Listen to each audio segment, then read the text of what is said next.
台式60经典之最能打篇。走过台式60年的经典里，最能打的角色，无非就是云州大儒侠史艳文。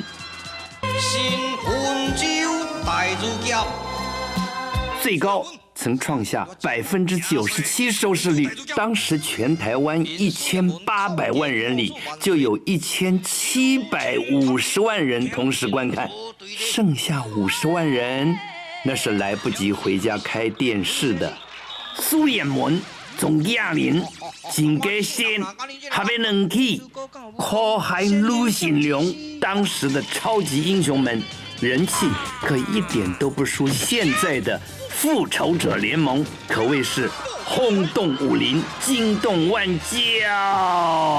苏彦文会当透过险关嘛，请看精彩的续集。